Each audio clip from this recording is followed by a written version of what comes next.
everybody. Welcome back to another episode of No Hold Time. We are doing the virtual thing again. This will be our second I think it's like our third, third I or fourth. think. I think it's third. I'm really excited because we have Megan Burns on with us. Megan, welcome to No Hold Time. Thanks, David. Thanks, Brian. I'm glad to be here. Well, we're really excited because I think actually you were our first prep call for when we started to do the virtual thing, but schedules and all of that summer travel got Yep. so we're excited because you helped us prepare and gave us some really good ideas on how to do this virtually. So thank you for that. And thanks for making some time, especially with the holidays coming up. We're excited you made some time for us. Thank you. My pleasure. And Brian is still here. Brian, good to see you, buddy. Hey, David. Nice to see you too. I'm still here. So, Megan, what we like to do is, for me, what I like to get out of this is understand people's why, like who they are in their personal life that shapes what they do in their professional life. And so, my curiosity always gets the best of me. I did some research and tried to find out some of the cool things about you that maybe not everybody knows. And so I have a list of things that we'll pick on, and then Brian will kick me under the virtual desk at some point and say, let's talk about work. So here's what I learned. Tell me if I missed anything you think we should talk about, or if anything is wrong. So a big history buff, which I really like, an avid crocheter,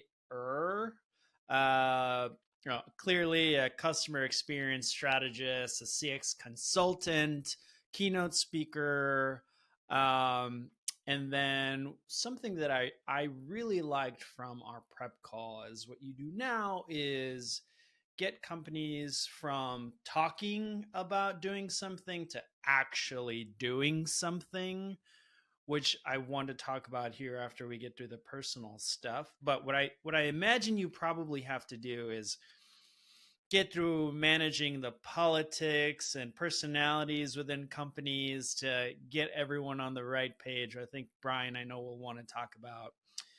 And then, on the personal side, your parents were frontline retail workers, and something I know we'll want to talk about is your dad worked in a call center for a while as well. Did I miss anything? Anything you feel we should mention that is important for the world to know about you? I don't think so. Nothing that will come up organically. I suppose the only other big thing is, in addition to being a history buff, I'm a huge word nerd. So you guys have seen I do a weekly series called Word Nerd Wednesday. Yeah. I find words and trying to define and understand words to be a really useful analytical tool and just kind of a fun exercise because you never know where it leads you. So that's probably another big thing about me that at least I think is interesting. Other people say they do. I think it's really interesting. Actually, language is one of my weird obsessions. Brian will know this. I will correct him often, or ask him, or ask Hillary in marketing why she used a specific word. And it's because my first language wasn't English, it's Spanish. And so I had to work really hard at learning this other language. And so I have a weird obsession over it. So Megan, I think we can connect over that. In history, do you have a specific time in history that you like to read about, or you just love to learn about the past? Most of the time I gravitate towards medieval Europe. And I've expanded out. I read a lot of historical fiction. So they're novels, but they're novels based on real people. So I've read them about everything from Benedict Arnold's wife in the American Revolution to the Empress Sissi, who was the Empress of the Austro-Hungarian Empire. And so it kind of leads me to be interested in learning more about these different times and places. So I've expanded out into a little bit more of Russian and Eastern European, but generally in that medieval time frame. Although I'll never turn down a good Viking tour. I got to go to some Neolithic sites and some Viking sites over the summer while I was on vacation, and those are pretty cool too. That's awesome. I don't you think that well you do probably because you do this, but learning about history through novels, they're sort of like based on history. I think for me personally, it's just the best way to learn because you think you're reading a story, but it's a story based on truth, which I think is awesome. Well, and history is complicated, just like life is complicated now. And so understanding situations, like I love the show on PBS, Finding Your Roots, um, with Henry Louis Gates. And they look at history, but it's history through the stories of real people. And through that history, you get the complexity and the nuance and the fact that there were and still aren't easy answers. Yeah. And that's kind of a universal truth that I think we all deal with as humans. It's also a big part of what I do in my work is kind of helping work through Yeah. those conundrums. Was another word I used on Word Nerd Wednesday. So I think a lot, it's just learning about people and how we are and Yeah. who we are. No, I agree. And Brian, you might like this transition. So, finding your roots, mosaics used to be we used to own call centers and contact centers. That's where our company roots come from, but also yours. So, I talked about how your dad worked in a call center, and I imagine that that's kind of shaped your opinion on your professional life. Can you tell us a little bit on maybe how you've drawn on that experience and what you've learned from your parents to where you are now? Yeah, so my dad was working in a call center. By that point, I was already in this role. I was already an adult and had been in this role. But my parents met working in a jewelry store, and they were both in retail. My dad stayed in jewelry. My mom expanded a little bit further. So I literally grew up in a mall. Like when there was nowhere to put me, when I there wasn't school, my mom would sit me in the jewelry department with the walls of 1980s costume beads, and I enjoyed sorting them by color, which her employees didn't want to do, but I did when I was 5 and 6. So I've always grown up around this ethos of service and taking care of customers, and just being in that environment where you have to think about how things look and how they feel, and how you treat your customers. And then when my dad moved into the call center, it was interesting because I wrote a lot and talked a lot about call centers. But watching my dad, who is one of the most service oriented, empathetic people you've ever met in your life, um, experience what it was like dealing with people on the phone, the difference in how they treated him, the difference in the culture, that it was really a radically different shift. Um, and a side of service that he just found really difficult because the connection with people wasn't the same and the environment was really tough. Do you mind sharing, like, you don't have to share the brand, but like what types of calls he took and what he was doing? Financial services. Yeah. I did credit card customer service out of high school. And you learn, I always tell people all the time, you learn really fast human nature if you work in a call center or you wait tables. you learn the reality of people in those two businesses. I mean, it's you hear everything from people in their worst moments to people treating people the worst. Anyway, and then on the other side of that, you get some fantastic people to talk to as well. So you just get the gambit of things. Anyway. Well, yeah, and it's very different going from being a manager of an independent store where you have a lot of leeway to being in a contact center, especially in a regulated industry where there is not a lot of leeway. It really drove home for me the frustration that people feel when they're like, I want to do the right thing for the customer. I physically can't, policy wise, I can't, and just kind of seeing that conflict and nobody's happy about that. Well, we were doing some research on you, Megan. I found it very intriguing on how you ended up at Forrester. Can you tell me a little bit about that and what you did at Forrester for 10 years? Sure. So my journey's been a little bit over the river and through the woods. I started my career as a software engineer. My degrees are in computer science and software engineering. Um, because, at the time that I was growing up, I'll date myself, but in the early 80s, it was like, oh, computers are the hot thing. Do Yep. computers, you'll always be able to get a job. Yep. But I was always that weird kid that liked history and literature as much as I liked math and science. So as I went through school, I double minored in management and psychology. And when I got to grad school, I discovered this thing called requirements engineering, which was there is a role for people to figure out what the software has to do for actual human beings. And that was a job and a whole subspecialty. So I went into that, and I was doing that for AT&T for 7 years. This was in the early days of websites. Like I remember when we hit our 1 millionth e-bill delivered, it was like a really, really big deal. And through that work, I ended up working with a lot of agencies, the business side and the marketing side, and just seeing how difficult it was to get usability and user experience concerns to be taken seriously in both sides of the company. And so when I decided that it was time to move on from AT&T, mostly I wanted to move back to Massachusetts, where I'm from. I had been a Forrester client. I had read a lot of their research in this area, and I said, you know what, that sounds like fun. So I sent them my resume, and little did I know they had an opening. And a couple months later, I was a member of the customer experience team. Nice. You got to see it from the beginning then. I mean, CX was so fresh even 10 years ago. Did it feel disjointed? Did it feel like you had a plan? Like what was it like those early days?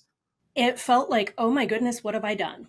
So we're talking 2006 here. Yeah. So we were called the customer experience team, but really most of what we did was user experience and website usability. And unlike a lot of the other teams at Forrester at the time who covered this thing called social computing that would become social media and all, mobile and all these emerging technologies, we had to beg people to read our research. Nobody really cared that much about customer or even user experience. And then when the recession hit in 2008, that changed everything. Well, a couple of things happened. One, social media started. And so people were like, oh, one bad experience really could hose us. Number two was the recession. People couldn't just throw money at marketing. They had to worry about keeping their existing customers. And then Steve Jobs introduced this thing called the iPhone. And suddenly the word experience was on everybody's minds. And so in 2008, 2009, interest started growing. We started getting more interest from people on customer experience as a business concern. So Bruce Temkin and I were covering that together. And then when Bruce left, I kind of took over that show, and then we expanded the team and brought a whole ton of people on. But yeah, it really has been, it's been an incredible journey to watch over 18 years. Well, let me ask you, in that time span, was there I'm going to ask a two-part question. Was there a favorite project that you got to work on? And B, was data the focus in the beginning or the end? Like where did it really become hot and heavy for you guys? Well, it's been different kind of data through the years. A favorite project. You can think on that. I'm gonna have to think about that Okay. one. Data has been interesting. It's been different kinds of data. So in the early days, most companies didn't even have a survey. They had no idea what their customers were experiencing. And so that kind of first wave, really customer experience equaled voice of the customer. And it was all about surveys and things like that. I covered web analytics, which companies were interested in. Okay, how do we get more of this analytics? But we didn't have the contact center phone analytics that we have nearly today. And then mobile was, in its infancy. So data has always been there and been interesting. I think the nature of the data and the expectations, I think people expect data to be able to tell them anything and everything these days, which is not true. I call it the myth of infinite measurability. You can collect data on everything, but that data may not tell you anything. But it's changed in its importance and its dependence. I'd love to pull on that thread a little bit. How did you come up with that myth? I love that. I love that idea. And what do you do to try to help brands get through that? So when I covered web analytics, I shaped it to be experience measurement, because that was really the question people were asking. How do you measure customer experience? And what I found was that the complexity was not actually in the metrics. The metrics themselves were fairly straightforward. The complexity was in the psychology around the metrics. People want one metric, they want one number that just tells you this is it. They will not listen to details about more detailed numbers until you give them that one number. And then as soon as you give them that one number, well, that doesn't tell me anything. That's not actionable. And we go, so there's this whole, there's just a lot of expectation around, well, I want my dashboard to tell me what to do. My dashboard will never tell me what to do. My dashboard will tell me what is. I have to analyze that and then figure out what to do.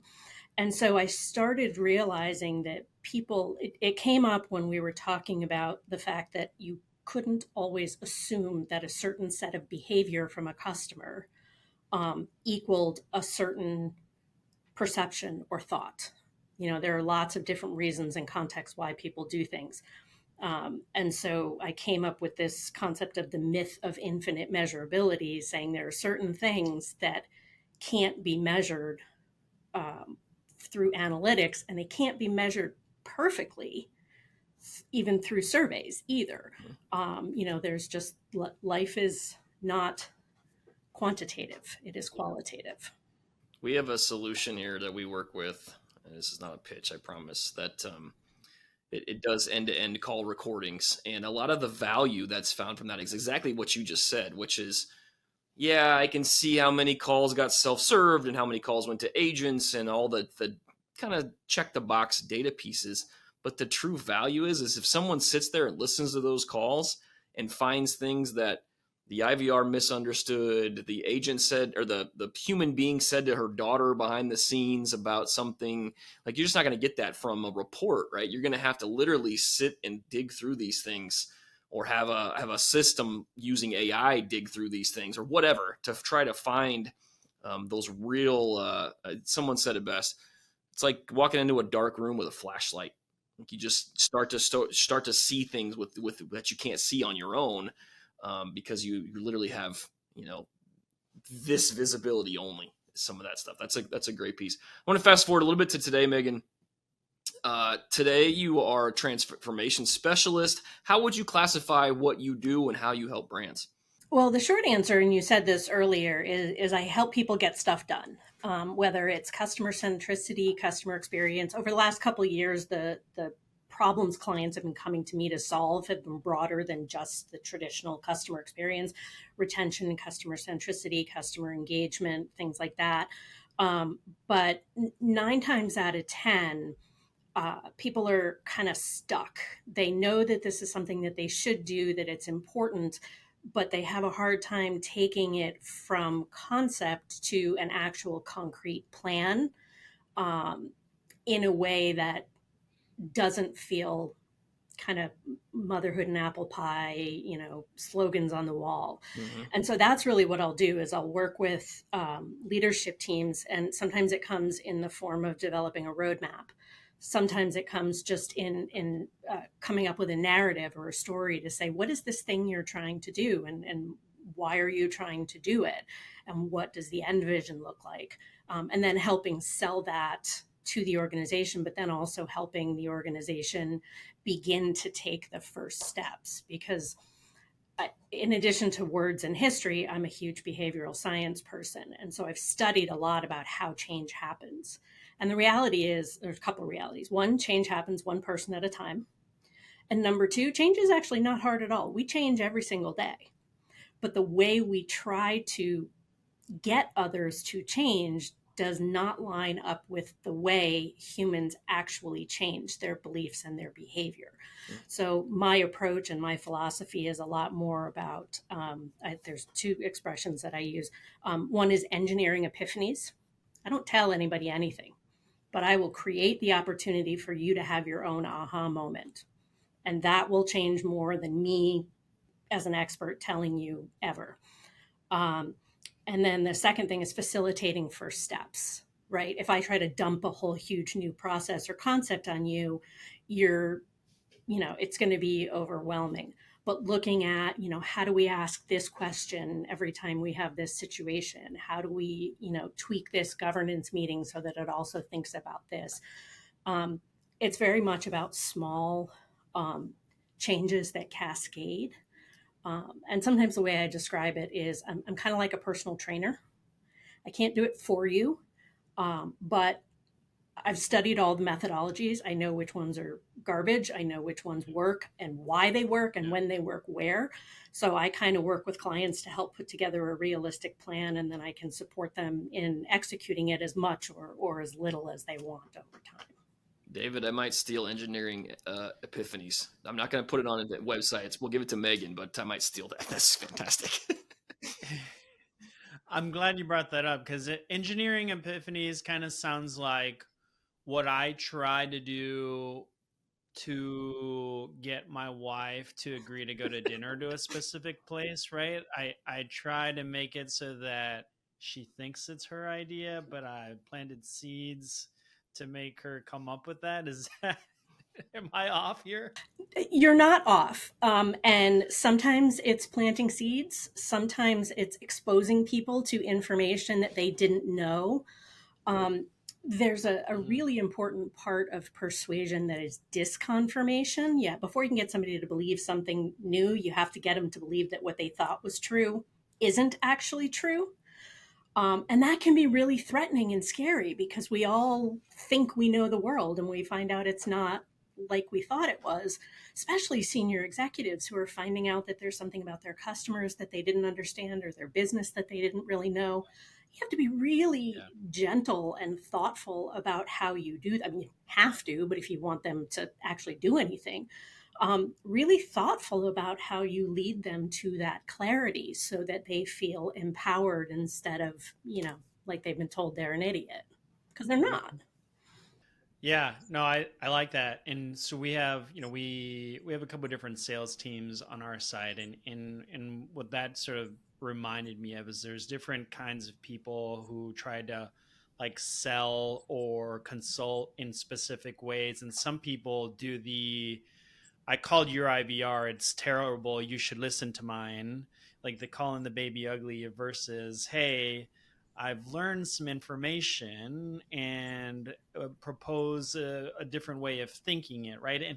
And both can work to some degrees, but I think there's like an easier way to approach that. So I'm glad you brought that up. We do this thing with all of our guests. We ask them to share a positive or negative customer experience. Is there one that you've recently had that you could share? We've had everything from airlines to cupcake companies to pest control, and that was actually a positive CX. You might not believe that, but it was. Do you have one you can share with us? I do, and I generally skew towards sharing positive ones, but I had a negative one recently that was so unique that I've talked about it more than I normally do. So I ordered a suitcase. My fiance and I are both speakers. We both travel a lot, and he needed a new suitcase for business trips. So I ordered one, and it was not an inexpensive one, and I ordered it from Travel Pro. And I was very excited to find that they had suitcases that had both USB A and USB C ports. So they had a little pocket you could stick your charger in, because he's an Apple guy and everything is moving to USB C. So I ordered this for his birthday, and it came in and it only had USB A. And I tried submitting a ticket online. That didn't really work. So I called and got in touch with a woman who said, okay, we'll take your issue down. Someone will get back to you. They didn't get back to me for probably 2 to 3 weeks, which that part didn't surprise me. What surprised me was they said, well, right now we're in transition between models. So you can return that one and order again, but we can't guarantee that what you'll get will have the USB-C in it. Basically, we have mixed inventory out in the market, and it won't be until November or December that we can guarantee that what you're getting is actually what's advertised on the website. And yeah, it's hard to surprise me. And I was like, really? So at the end of the day, rather than wait, we ended up keeping the suitcase, and I bought these little USB-A-C adapters. So he always has those when he travels. But it was sort of the definition of an unfulfilling answer. Mm-hmm. Yeah. Let me ask you, what would have been a satisfactory reaction to that for you? We're sorry, we'll send you one that we know where our products are. We'll send you one that has both, because that's what you ordered. And the website clearly says that. Like, I didn't think that would be that hard. Yeah. And I ordered directly from the manufacturer. I didn't order through a retailer. Yeah, no, I agree. Sometimes it's easy. It's an easy response that you expect. And sometimes it's just admitting that they were wrong, right? Like, I think that sometimes companies are reluctant or just don't know how to say, oh, you know what?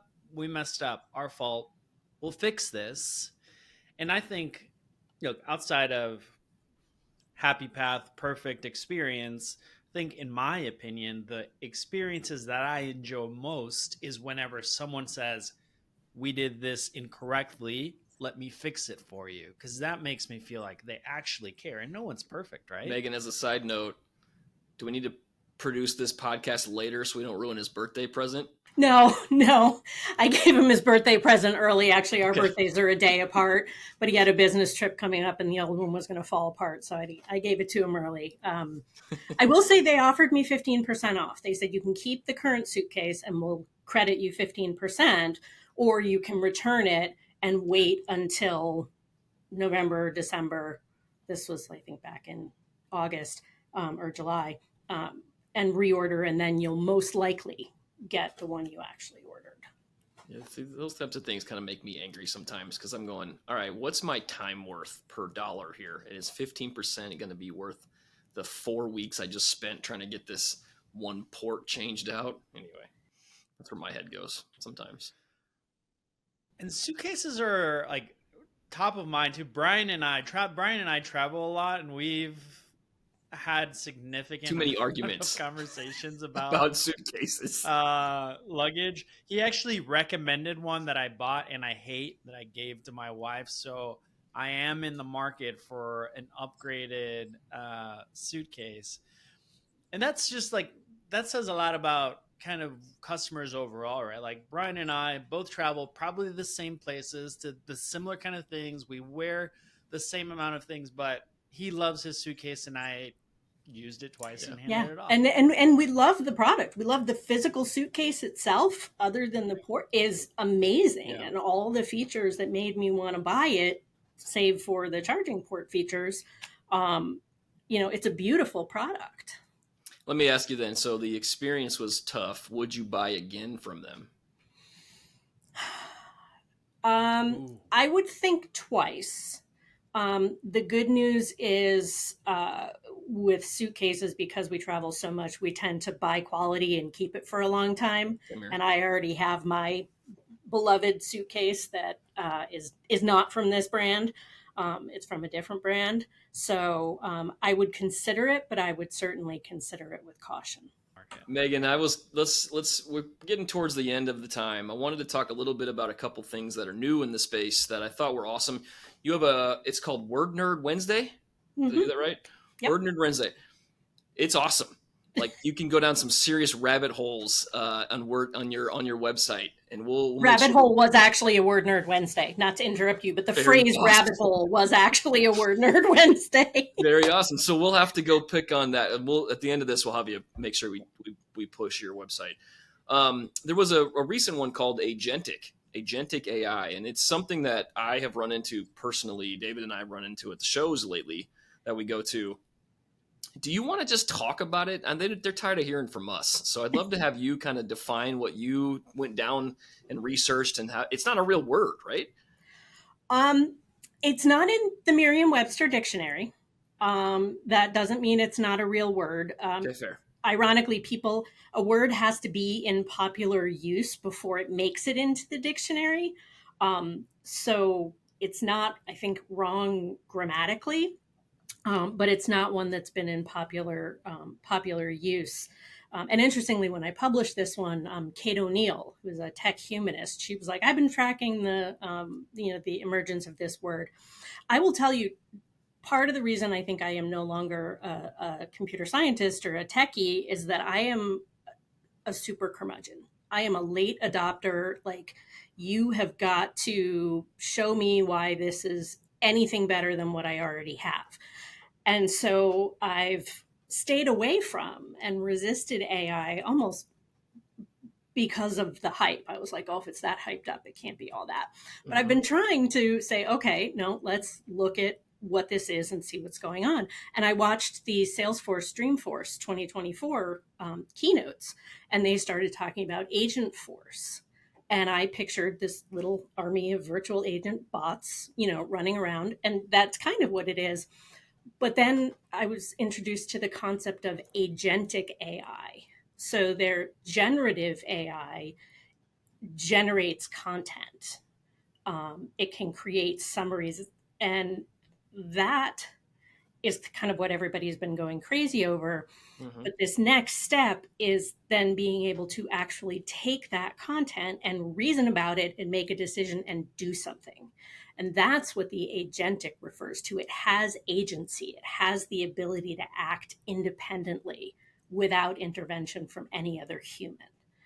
And that, I think, opens up a whole realm of possibilities, some positive, some negative. Yeah, we've talked about generative AI quite a bit just because it's been such the hot topic. In fact, David and I are tired of it, just like you said. It was so Yeah. hypey for so long that we put it off until later episodes, because every show, every topic, every speaking event, there's 18 people with AI that all have the same thesis on it.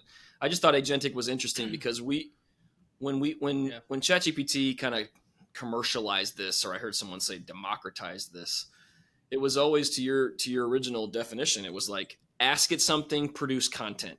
Say you're doing something, produce a proposal or a flow that you can be filled in, right? But it was never of what you should do next.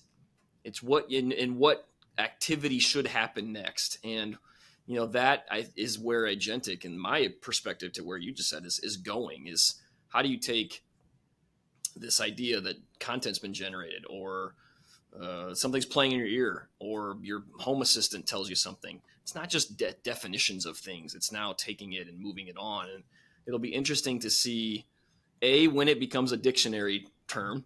Then I can't say it's not a real word anymore. It's official. And then B, where the world goes with it. Because it's going to be interesting. We've been doing IVRs forever. We've been doing chatbots forever. We've been doing self-service websites forever. But it's always been pre-populated content, agentic, and combined with generative, combined with conversational, combined with all this stuff. We are in an age of evolution here for sure. Anyway. Yeah, and I think a lot of people, I have friends, so Charlene Lee, who was a former colleague of mine at Forrester, who is a genius in all things disruptive technology. I know she's got a book coming out on AI, and I'm waiting for that one, because that's the one I know will be sort of the cut to the chase, no mess thing about it. But I think a lot of people, myself included, still can't really even imagine the use cases. I know they're there, but just thinking about all the different ways that it could be used, especially beyond the way we do like rules-based, data updates today, I just don't know what I don't know.